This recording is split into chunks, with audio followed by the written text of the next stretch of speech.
Orang Aceh zaman hebat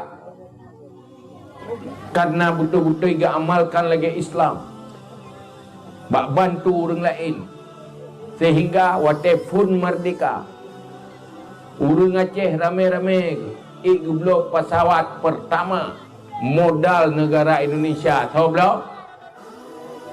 Orang tahu belum? Orang Aceh belum.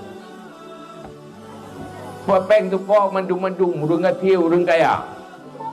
Padahal bala picerok-picerok Belanda, bala hadapi peperangan Belanda, udip dalam susah. Tetapi begitu Nanggronyo merdeka, orang Aceh kompak ke pesawat peng. Ramai-ramai ke. Baju-baju kapau. Sehingga 2 buah pesawat modal phone Nanggro Indonesia.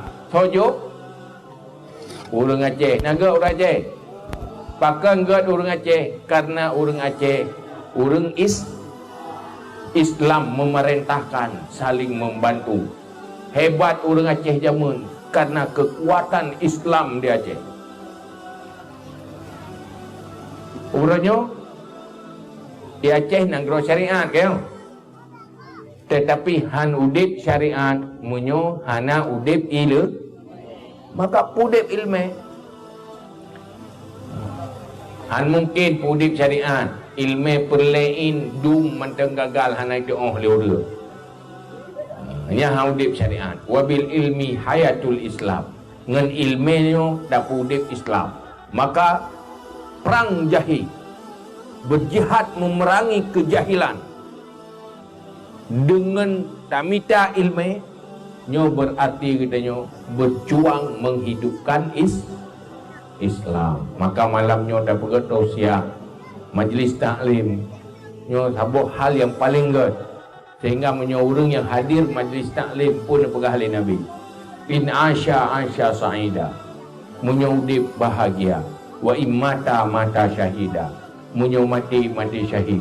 Jadi geri bak nejak bak tempat ilmunya meninggai ni. Tenuwa bak tempat ilmunya, bak nuwa dari ilmu meninggai. Nya pegah mati merempak fahala syahid. Munyo udip nuku bahagia oleh Allah. Apabila tak hadir bak majlis ilmu karena Allah, maka hino ke untung dan nyo hadir malamnya. Kan untung karena ni ada ngehaba, tapi untung karena tak hadir majlis ilmu.